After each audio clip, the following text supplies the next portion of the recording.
Hello, everyone, and welcome back to Hello, Curiosity. everybody. Welcome, everyone, back. I'm excited that you're here. Happy that you're here. Honored because there's a million podcasts now. So, Yeah, there's a whole lot of them. honored that you're listening to this one. Speaking of those who listen and those who love us, I'm going to read a review from Ooh, I love the little reviews. Instagram user 4710. A bit of everything. It says 5 stars, of course. Thank you so much. This is such a fun show, mixed with expert opinions, personal advice, hot takes, and unedited emotion. If you're looking for something that's a little bit of everything, doesn't take life itself too seriously, but also talks about the serious parts of life, this is the show for you. And I'm not just saying that because I've been on it. So it's one of our our guests. All right, Instagram user. I wish there were more honest looks at the minds of people on podcasts like this one. So thank you to our guest. Whoever. That's so sweet. I was going to say, when you were like, doesn't take life too seriously, I was like, I feel like the fun is taking life seriously. Well, it doesn't take itself too seriously, but also talks about the exactly. serious parts of life. That's what it said. And I think that's pretty appropriate because sometimes we right. take life seriously and that's fun. Yeah. Fun to do that. I feel like sometimes you just got to like ride out your questions to the extent of them just to see kind of what you actually believe. Yeah. How you actually perceive life. So we actually ended up getting some really fun questions. They're a mixed bag of fun, Sweet. lighthearted, and also some more serious like relationship stuff. So anytime it's Adam and I, you can kind of guess that there's going to be a mix of that. It's going to Yeah. be some fun, topical, and also we're going to be usually giving some relationship advice just because we're in a relationship. So Yeah. we talk about it. And we really like it. And it seems like you guys really like it too, which Yeah. makes us really happy. So we'll just keep on sharing until you tell us to stop, honestly. So the first question is around home aesthetics, which I thought was kind of fun. Oh, yeah. We're in How the would you middle of describe it currently? Are you planning on evolving it? And what would your dream home look like? Planning on evolving it.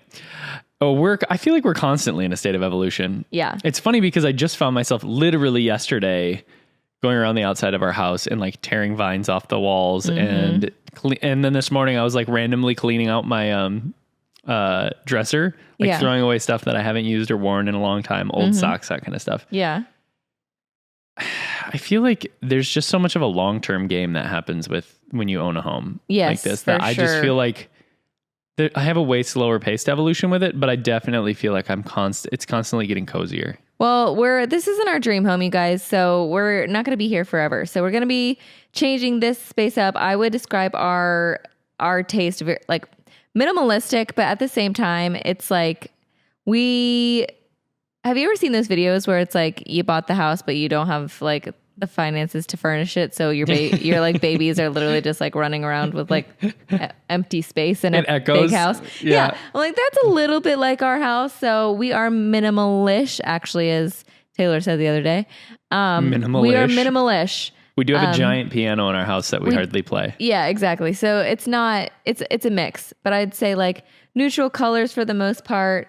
But again, we just don't have that much stuff. You know, honestly, if I had the choice, Yeah. and I don't think I've even told you this before, but if I had the choice, I think I would be kind of maximalist. I would be a touch dramatic. Like the thing is, I've said that before, and you've been like, I don't know. Like when I was in my like really girly mushroom phase, Sure, of course. which I'm still in that phase, but I don't know that in that era I would have been maximalist. Okay, so but now I you're think- saying it's a new evolution. I think it is a new evolution. I Well, think I it's love something that for you. because anytime I see it on Instagram and stuff, it's like Who it's are you always thinking of? it's Who are you always like thinking of? these gay Who? couples. Yes! I fucking love those guys so much. But Their aesthetic incredible. it's literally the best. You guys know. If you know, you know. Like, who are they? I don't even. I have no actually idea. don't follow them, but I'm always like praying to the Instagram gods, being like, that they please send lead us a me video. back here again. Yeah, of course. It was when they built the archway that it was it for me. I was like, They're actually, always doing and they're things. giant plants, and they're like everything is humongous in their house, Yeah. and their house doesn't seem that huge.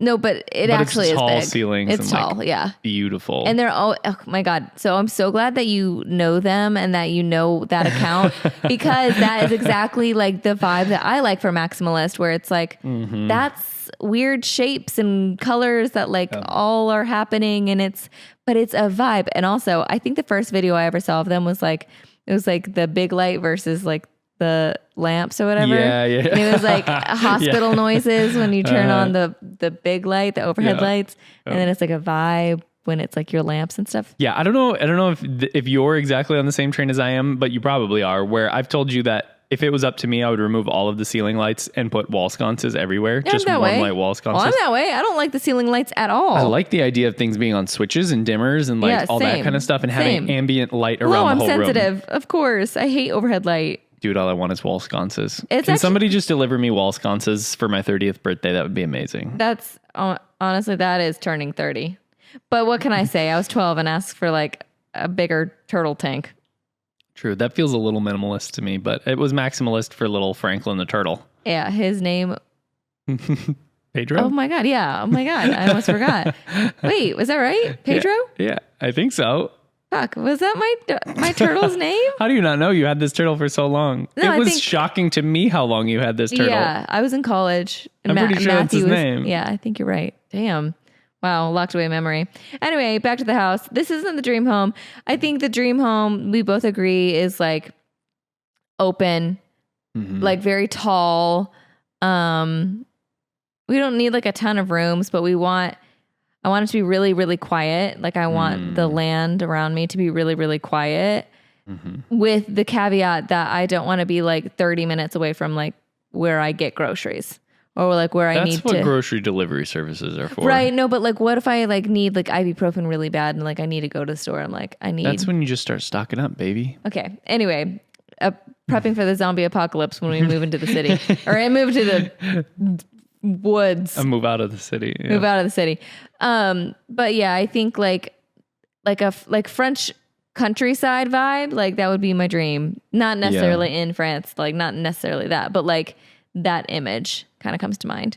The one exciting thing that you guys will start seeing soon is actually that we are starting to convert some of our house into a full-on studio, which has been a huge undertaking, and it's for a lot more reasons than just what we're doing here. But yeah, that should be a fun little transition for us and for you guys. So yes, in that way as well, I feel like we're actually going to start using more of our house. Yeah. Which is a weird thing to say because we started in 374 square feet downtown, and I feel like we were fine there. I mean, Patchouli was a little bit much. We never really needed more room. We never needed more room. No. We were fine hosting people and having them sit on our bed in the studio and like all that kind of stuff. And I loved the kitchen in there.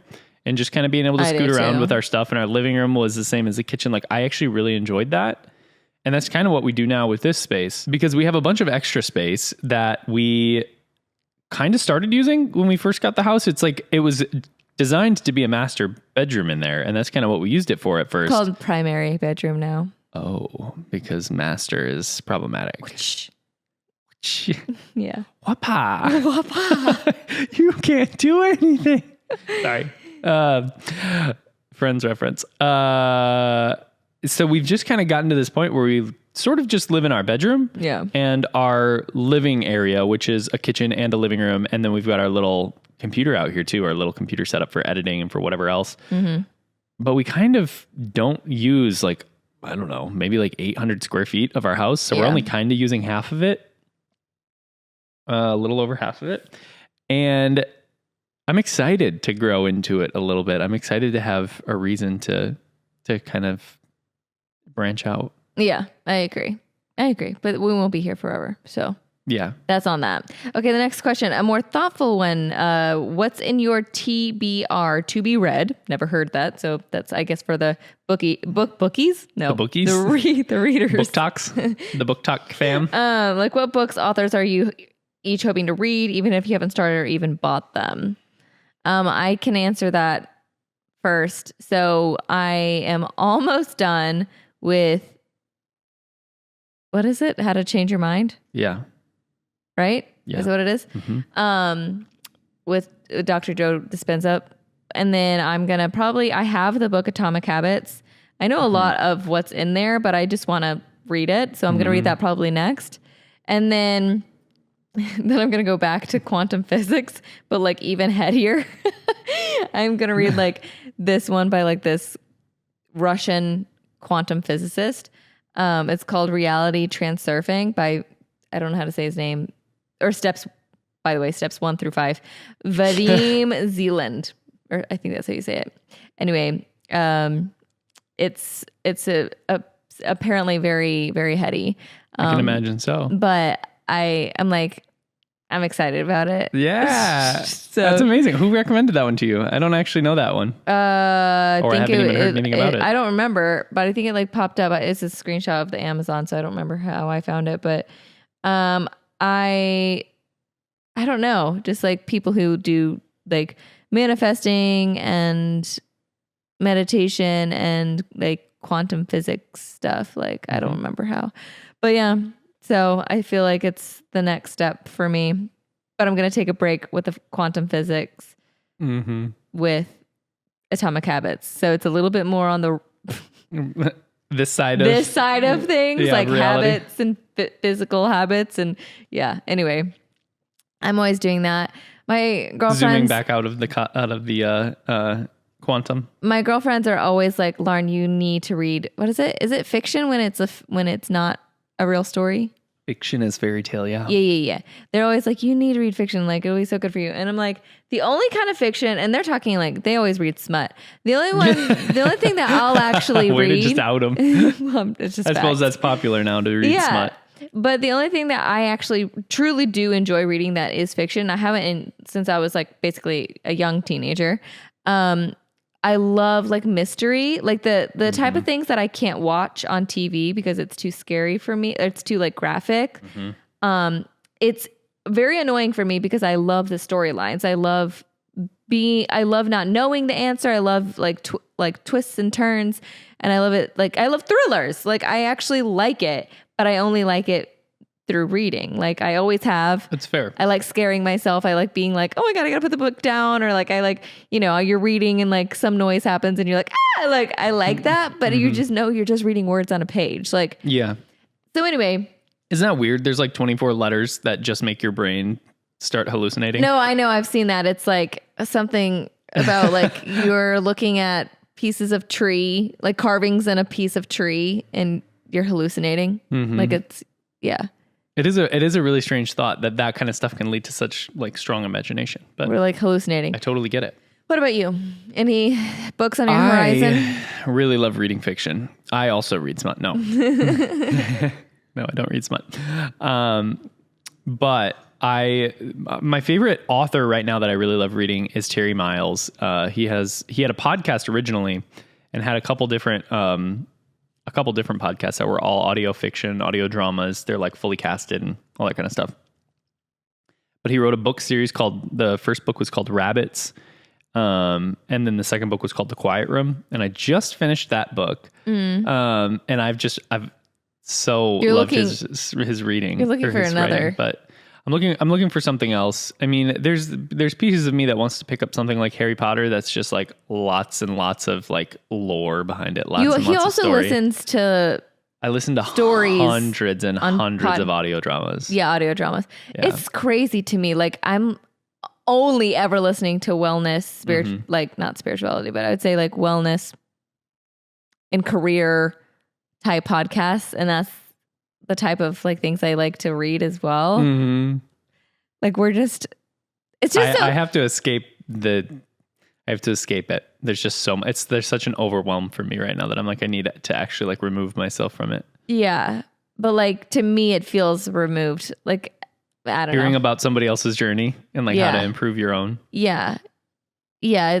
I feel like I can kind of live their life by hearing about it. Yeah. So I kind of feel like I escape as well. Yeah, I get that. Like there's pieces of it where you feel like you can start practicing the success of the thing that you're in the middle of. Yeah. But there's no shame in either one. I feel like a lot of the times that, because I'm talking to my girlfriends and they just always do the fiction stuff. Yeah. And I'm like, I feel like they think I'm miserable. Like I like actually love what I read and listen to. Like, no, really. And then on the other side, it's like, I don't think I'm better because I listen to like self-development and I read self-development kind of things. Yeah. I'm like, it's just what my brain actually enjoys. Yeah. There's definitely seasons where I do that. And there are There are times that I'll do it when I have a specific application that I need some solutions for from outside of myself. And so then I'll kind of listen to it specifically for that. And I don't even usually I don't listen and search for a specific topic. I'll just listen to people who I know have succeeded in similar veins to what I want to do. And I just kind of listen at the arch of how they're succeeding and how they're winning and what they're doing. Yeah. And that usually I end up picking up a thing or two that kind of helps me through something. And then I'll go back to fiction. I love this next question because it leads me into something I actually talked about on my radio show today. Do you care about the Olympics / will you watch? Okay, I'm going to read kind of like what I read earlier on my radio show, okay? Because it's hilarious. Okay. Anti-sex beds have been installed at the Olympic Village in Paris ahead of the 2024 Games to put a halt to wild sexual acts reported at past competitions. The beds are made with recyclable materials, which will make sexual relations tricky should athletes consider hop, skip, and jumping into the sack together. Oh my. The beds, which are made from completely recyclable mattresses and cardboard frames. But there have been, extensive reports of wild sex at previous Olympic Games. The athletes, they are at their physical peak at the Olympics. When the competition is over, they want to release their energy. So what I said was like, okay, so athletes know there's going to be sex. It must be something within the Olympic competitors' world that they know and they get ready to have the time of their lives. Lots of sex. And so any ban of any sort of sex will not work for these people because these humans are in the Olympics. You know what that means? They are the top performing athletes in the world. Okay, they're committed to a goal. You take away their bed, fine. They'll have sex in a chair, in the air, or anywhere. Hanging in said the chair Dr. Seuss. Anywhere. They don't need a bed. But having the beds being made out of cardboard feels abusive. Yeah, these that's are top weird. Performing athletes. They in worked the so hard, world. and now they're getting cardboard recycled beds. If you've seen them, it literally looks like prison. Like prison. Truly like prison. These beds are like smaller. They're like a small or smaller than a twin bed. Why? To stop them from having sex. I understand, but also why? But also why stop them from having sex? This feels like a Christian thing. It feels weird. Feels very weird. Feels very weird. Maybe why are they so been complaints that there's too much sex? Life? I don't know why they're so invested in this, to be honest. So, okay, because I learned this, now the question is, do you like the Olympics? Will you be watching? Thing is, now that I feel like I have like an inside scoop of like what will be going on behind the scenes, which is lots of sex. Apparently. No, lots of sex. They're going to have sex regardless. They'll have sex anywhere, everywhere. I'm just like more invested, but also more interested now that there's a scandal. Yes. But also I actually always have really enjoyed the Olympics. Now I've typically missed it because who has the proper channels these days? Like, honestly, who has like, I don't even know where it'll be shown. If I can watch it, I would love to watch it. I used to love watching the Olympics when I was young. I loved the ice skating. That was like my favorite. So personally, I love it and I would love to watch it. Will I? I don't know. Okay. I love how you and Adam prioritize your relationship and your family's needs above all else. It reminds me of me and my partner. Have you guys always been able to do that, or did that take time to learn? Well, I mean, when we first started talking, we knew we were going to get married immediately. Yeah. I had told you that I loved you before you had even broken it off with your fiance. And Scandal! The moment that we started actually dating, we knew we were going to be married, and like everything else was for everybody else. Yeah.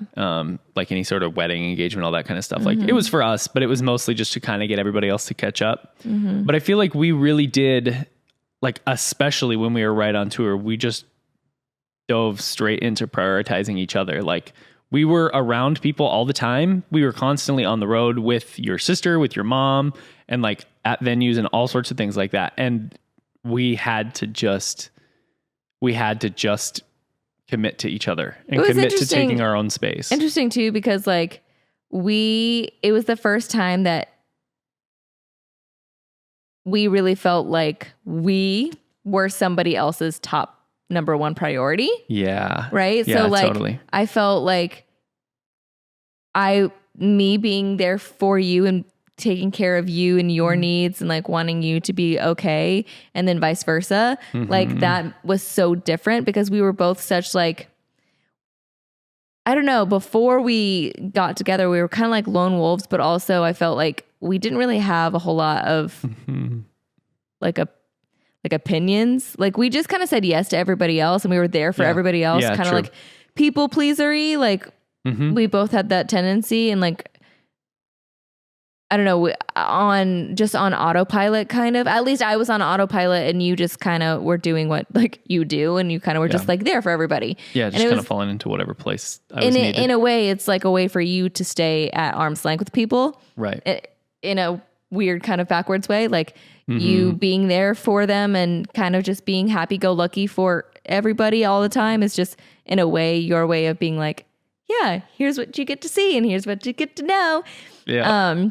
Right. And that's that. And then for me, I was kind of living on like autopilot of just like, sure, like anything works, whatever. So as soon as you and I started dating, we both kind of came alive and it definitely took the world a moment, to catch a beat to catch up, to realize that, oh, like Lauren and Adam, not only like are they now an item, but also like they both have opinions now. Like they both have like different priorities. Well, I know the minute we became that you considered me a friend was when I started carrying your bass for you in the airport. That's what started our whole thing. The whole thing. And this was prior to either of us, I think, really even knowing that we were into each other. No, that's when I was like, oh my God, that's when I was like, oh, he's my friend. Yeah. Somebody else prioritizing me and my needs and the things that I want. I was very independent. Not well, and I was too. We were both quiet about it. I just started picking up your bag. There wasn't any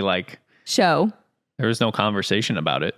Well, because my bass was a double bass case and heavy as fuck, really. And we were traveling to Hawaii and it was nice. It was totally an Adam thing. Like it was not like anything crazy, but that was heavier than the things that literally you had like drumsticks and that was it.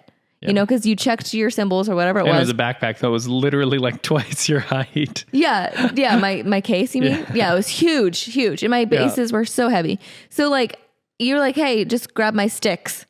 And like, that was it. And then I'll grab your bass case. And I was like, deal. You're like that seems like such a steal, but fine. But that makes sense. And it was just kind. Like, you know, at that point, like Adam was responding, I think in a lot of ways, like the higher, more aggressive personalities on tour were definitely my mom and my sister. And so I just kind of like hung back and he like reported to them mostly. And then once he and I started becoming friends, I was like, oh, like, okay, I'll care about you too. And anyway. Yeah. Anyway. That's like a whole background of our tour life. But have we always prioritized each other? Yes. Yeah. The answer to that is yes. We both get, if it's any answer, we both get so much more work done when one of us is gone because our entire prioritization is each other. And when we have free time, it's making sure we're present, making sure we're cooking dinner together, making sure we're, having time to just be with each other and talk. Yeah. So the answer is yes. However, like, I don't think people even know how much that we like aren't together, Yeah. And anytime that I've chosen to hang out with the girls or done something when Adam's been off work and he has available, anytime I like say yes to that is, we've had seasons where we didn't like prioritize like our time together as much because we both were prioritizing other things in that time. Sure. And for me, it's like building like a community, building friendships, whatever. But no, we're definitely back at that point in our lives, especially we're just busier than ever. So it's the time to do that to where I'm like, no, I like Adam's off work. I have to see him. I'm like, if I've got 10 minutes, it's like literally going to be spent eating dinner outside with each other. It's going to be going on a walk. Yeah. It's going to be spent with you. So the answer is yes. There's seasons of not as much, but I will say that we're very good at that. I think it's healthy too. Like I think there's a lot of people who say it's unhealthy to be like almost codependent on your spouse, but I don't know that it doesn't really bridge into codependency. Why would it be codependent? We're not even around each other most of the time. Well, fair, but I mean, like, I guess socially codependent, where if we have the option, we will hang out with each other. It doesn't. Well, we do things without each other all the time. Yeah. It's not like we wait around for the other person to be available, because that would be codependent. Yeah, but true. I'm like, if I have the choice, yes, I want to hang out with you. We did I choose each other for a reason. Yeah. Like I said, yeah, I want to hang out with you more than anyone else for a reason. Yeah. You know, that's to me, like, that's what getting married it's about. It's like, hey, I want to be around you more than anyone else. Yeah. So, like, you know, let's not have roommates and let's be roommates. Like, you know, that's like what that means to me. Yeah. Well, and I think it just helps too when it's something I heard recently on a podcast is that, like, yes, of course, later in your life, you can always find another partner, but it gets more and more difficult because the trials that you have to go through to be shaped in a similar or compatible way to your partner. There's just more that has to be done. It's just going to be more and more difficult to fit the mold of the things that you need or to match the person that you are. Yeah, that's so interesting because that actually leads into another question we got, which was, you guys are so different, but somehow work. And that's the biggest thing I admire. Interesting. And that had a question mark at the end of it. So it's like, you guys are so different, but somehow work, ? Yeah, that's so funny because we have always said how similar we are. We've always been told how similar that we are. Well, we are. I think we're like, in some relationships, like some persons, I'm not talking about how good they are, how good they look, but like somebody's like an 80%, somebody's like a 20%. Yeah. And it's like, oh, whatever. Say that you're 80% big personality, 20% little, whatever it is. Yeah. Personality. And then they fit. And you and I are literally like 51, 49. You know what I mean? Like we're like the same person, just like a different angle. Yeah. So to me, yes, I feel like we're actually really, really similar. So that's interesting that this person thinks that we're so different. I think we present to the world very differently. I think so too. I think that we know how similar we are, but I think the way that we choose to interact with people and to interact with the world is very different. How we present to the world. I mean, it is. I completely agree. The way that you spend your energy versus the way that I will, because like I think of the 51-49 type analogy that you were talking about there. I think I'm 51% extroverted, 49% introverted, but I feel like you are very, very, very introverted. Very, very introverted. So I understand a lot of your introversion, but I also present very extroverted. And my way of, like you said, keeping people at arm's length and keeping the comfort and control God, is my nightmare. Yes, I go above and beyond to make sure I do all of the things so that I can keep moving. I can keep growing my value in a relationship. Yeah. In a way that I feel like I get to control. I get to make more asks. I can control what they're allowed to expect from me without feeling like I'm a bad friend. And I think for you just set really, really strong boundaries on friendships. And I think you go very deep in them. I haven't in a while. And that's actually something in a later podcast that I want to get into. I feel like those boundaries and friendships, I had lost them. Yeah, you betrayed yourself a little bit. I did. Yeah. So it's like, you guys let us know if that's something you want us to really go into. Like I have some thoughts on it. So I think that could be a whole other episode based on friendships. But yeah, so normally I do have boundaries very hard. And those are coming back because it makes me very unwell when I don't have them. Yeah. So yeah, anyway, but you're right. I think we present very differently, but if people really knew us. So who do you think people don't know? Like, who do you think people are like, would be surprised to know? I think more intimately. I think people would be more surprised by my inner monologue, to know the intimacies of our relationship, and from my perspective. You think people would be more shocked to know you on an intimate level? I think very few people actually know who I am. Yeah. Well, and I don't think that's a shock to I don't think that's a shock to you, but I think that would be a shock to most people. Oh, because I think I present very much as an open book, and I'm willing to talk about anything. Mm-hmm.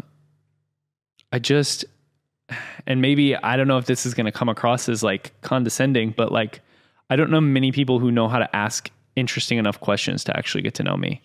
It's so true. I know a couple of people that you haven't really gotten into full conversations with that you could.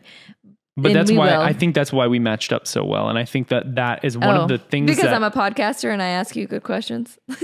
Well, I knew you before you were a podcaster. No, I mean, but like in my soul. But in your soul, yes.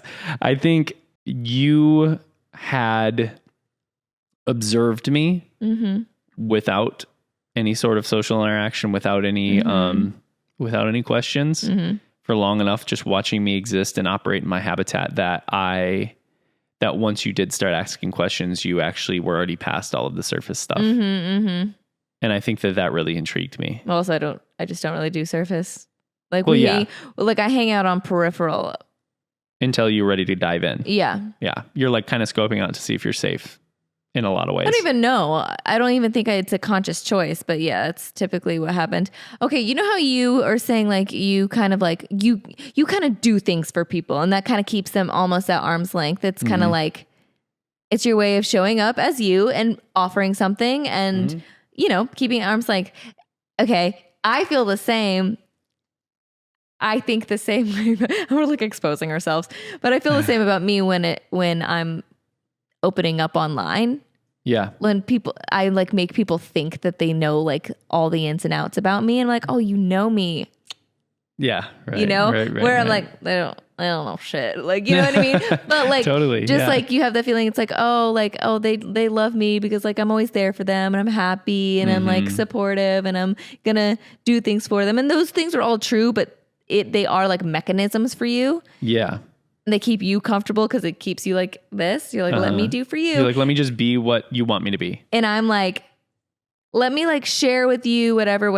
And it's like, but you don't really know, like, you don't actually get the inside because I'm sharing what you believe to be like vulnerability. And I'm like, oh, but there's so much more. And you're like, this is vulnerable for most people. Exactly. But I'm willing to go even much deeper. Yeah. But you aren't asking the right questions. It's like, it's the same thing. So anyway, I think honestly, I feel like with our listeners, we're probably we're like in good company. I feel like a lot of them have similar tactics. I mean, just the fact that we can basically have this podcast where we're opening ourselves to be interviewed by especially the close few of you that send us questions really regularly. We actually will kind of rely on you guys pretty readily, knowing that we can expect You're interviewing valuable us. Conversations from the questions that you pose to us. And I think that is the community that we've been trying to build this whole time. I think that is what Curiosity was meant to do. It was meant to kind of weed out the people that were there for the surface level, whether that was just the, social justice stuff, whether that was just, whatever it was that was feeding people's surface level need for who they expected us to be. Right. Once we kind of jumped into this next iteration of what we were doing, I think it really kind of helped get us down to our core group. It feels like less of a niche, but in a way it's even more of a niche because now it's us, not like a big group of people of like same thoughts. It's like, it's us. We're not feeding off of just virtue signaling anymore. Like, not that that's what we were intending on doing, but we would interview off of hot topics and we would talk to people that were in alignment with those kind of things. And it just kind of, they were always so quick and there was always so much content because there's always something new to signal. Yeah, for sure. But anyway, so thank you for always like sending in questions. Like we love it. You guys are great.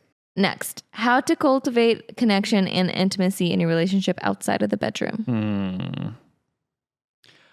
I mean, I think to the same point that we were kind of talking about just now, I think being intentional enough to ask each other good questions and to really dive into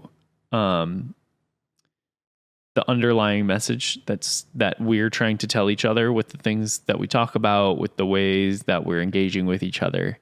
I think just paying attention is just a huge oversight for most relationships. I think a lot of relationships, when they ask a question, they have an answer they want. Yeah. You know? Yeah, totally. It's like self-serving questions. Well, and it also makes it so that you're not listening. Yeah. Like if you're asking a question to try to get a specific answer, you're just waiting for a pattern match. You're not actually listening to see what they're actually trying to tell you. Yeah. Because generally the thing that your partner's trying to tell you isn't in their initial response, but they will start leading you to what they actually want to talk about. Mm-hmm. If you just let them keep going. Yeah. And if you just ask more questions from what they're actually giving you as answers. I think that's just, people can get so caught up in the practice of asking questions and starting conversations without actually realizing that they're with their person. And sometimes like you jump in too quick. Like sometimes it's like, don't force, like just don't force it. Like don't force a response. Like just like let air happen and see. Because sometimes like the other person needs to respond and then like think about their own response. And then there's more things that come out. Like don't be so quick to jump on it. I think another thing that we do that is pretty substantial is we are really good at thanking each other for doing things. I think that's like, I don't really hear that like in many other relationships, but we're always, then again, I'm not in people's houses when they're alone. So, but we're always thanking each other. Like, thank you for cleaning the house. Thank you for doing the dishes. Thank you for opening the gate. Thank you for taking out the trash. Thank you for folding the clothes. Thank you for feeding Patchouli. Thank you for calling the vet. Thank you for like, there's always like anything that we ever do, we're thanking the other person. Like, it just shows that you're paying attention, that nothing you has gone unnoticed. To be, just expected and just like the way things are. Like, no, I am grateful every day for all the things that you do. Intimacy does get caught. It gets lost in expectation. Yeah. And I think it's so nice. I mean, also you're reiterating to that person what you like them to do. Like it's also kind of like a tip. Not that I feel like we don't really do that a whole lot. Like I feel like we don't really need to use it for that purpose a whole lot. But if there ever is a time they're like, ooh, Adam did something and I feel like he should do that more, I'll be sure to thank him. You know, it's like gets in his head that like it's a positive reward, but also I mean it. Like, yeah, well, I'll notice that it's valuable to you. Yeah. Because I don't want to be wasting my time doing things that aren't valuable to you. I think one of the pieces that really keeps us so intimate outside of the bedroom is the fact that we are always thinking about how can I make Lauren's life better? What little way can I make sure I spend a little bit of my time that I have? Yeah, we're always thinking about how to make my life better. That's what we do. That's how this relationship works. True. In my head, that's what I'm thinking. But I think also to that point, I know it's a joke, but also to assume that like your partner's intentions are always good and they're always for your betterment. And I think to always approach every situation with that, whether it's something that you like or whether it's something that you don't like. Like if you're specifically like telling me to wash my feet after I come home from work every day, sure, yeah, maybe it's because you don't want to smell my feet or something like that. But we've used this analogy more than once in this podcast, so clearly this is a problem. But I think the thing that you actually want from me out of this is you want me to take time to take care of myself. You want me to spend time making sure I get comfortable and cozy and settling into the house. You don't want me just walking in and blazing a trail into the next thing that I have to do because you don't want me to get burnt out on living our life together. Right. I want you to enjoy it. Like at the end of the day, it's always a selfish motivation because if you're happy, I'm happy. Yeah. So I'm like, I want to make sure you're healthy. I want to make sure you're cozy. I want to make sure you're in a good mental headspace because if you're not, I won't be okay. Yeah. Like, so at the end of the day, it really is a selfish motivation because I want to make sure you're okay. So I'm okay. Like, and vice versa. Like, you know what I mean? It's cyclical. So if you really keep digging it up, like everything is like somehow self-motivating, but truly, like I do want your life to be good. Yeah. Like regardless. And even if I wasn't seeing you or whatever, I just like want your life to be good. And that's like what made us become that back to like tour. Like I wanted to make sure you were okay. And like you got sick in Hawaii and I was like, oh my God. And I was like, so like upset You realized about that it. you cared. And I was like, oh my God, I care about him in a way that I'm like protective of him. And I hadn't felt that in years for anybody. So, not in that way for sure. So anyway, I think being able to be grateful and always thinking of how to make the other person's life like better, easier is easy ways to create more intimacy in your relationships. Yeah. Well, and even when you are telling your partner something that they can do for you specifically, say you ask me to wash the dishes or I ask you to fold my laundry or something like that. If you really do approach your relationship believing that your partner has the best in mind for your relationship and for you, you can take it as this is a free opportunity where you don't have to try to read between the lines. They're telling you exactly what is going to make your relationship better. They're telling you that this is something that's going to be so helpful to me. It's going to keep me from having any resentment. It's going to keep me from doing things out of spite. It's going to just keep the water so settled. And that's a really good mentality to have because a lot of people see asks as like annoyances. Yeah. You know, they're like, oh, so many things I need to do. And it's like, instead, why don't you just like hear what they're asking and be like, oh, that's easy. I'll do it. Trust that your partner knows your burdens, that they're trying to lighten your load, that they're not trying to make you do better. Everything in life. No, like they're not trying to offload themselves so they can just live in like eternal bliss. Right. And honestly, we say that, but let's be real. Like some guys suck. Yeah, of course. Like that. Sure. Just shooting it straight. Some guys like have been mommied too much. Yeah. And a lot of guys will be like, eventually just like be like, yeah, could you do the laundry? Could you do the dishes? Could you do this? And I'll go play video games. Yeah. And I think that gets back to our same point about expectations in the relationship, that like expectations kind of kills intimacy. Yeah. Because like whether it's an expectation that you've built into your own relationship or an expectation that you entered the relationship with, it is something that it disjoins you from actually being partners. It's something that breaks you apart from actually going with the flow of what your relationship needs rather than coming into it with expectations of what you want it to be like. Right. And I mean, that was the basis of our relationship. We both said that we did not want expectations for or from each other. Yeah.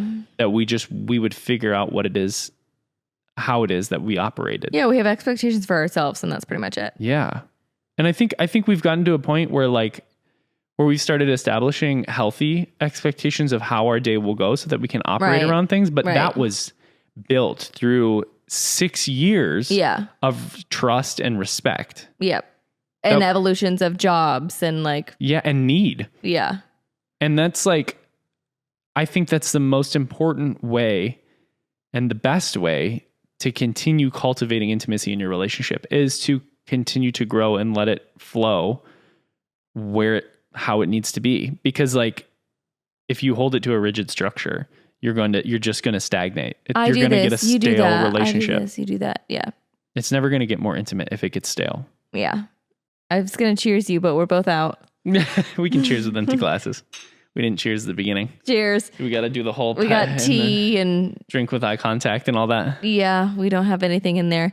But I wanted to say, you guys, please remember. So this is going out on this Monday, so soon. So yes, please come out May 25th to our Curious Cuties meetup. I'm so excited. It's a walk at Ravenwood Park here in Nashville. So if you're in Nashville or in the surrounding area, please, please, please come. We would love to hug you. I'd love to meet you. And I'm excited to talk to you because like Lauren gets to talk to you all the time in the DMs and I am not a long distance communication person. I just won't do it. I don't text. I can call sometimes, but I definitely don't do DMs. I hardly get him on the podcast, you guys. So I'm so excited to meet you guys and actually have conversations with you. yeah, so please come. And if there's another curious cutie in your life, bring them too. I'm going to be picking up some bagels and some coffee. Make sure you have protein before, because I ain't trying to get you to have a blood sugar spike. Okay. So Fair. yeah. So I'll have like bagels and like smears, as they call it. And yeah, so it'll be at 10 a.m. on Saturday, May 25th. Please come to that. We'd love to see you. And that's going to be it for this episode. Thank you guys so much for listening. We love you guys. Stay curious, and until next time. Bye. Bye.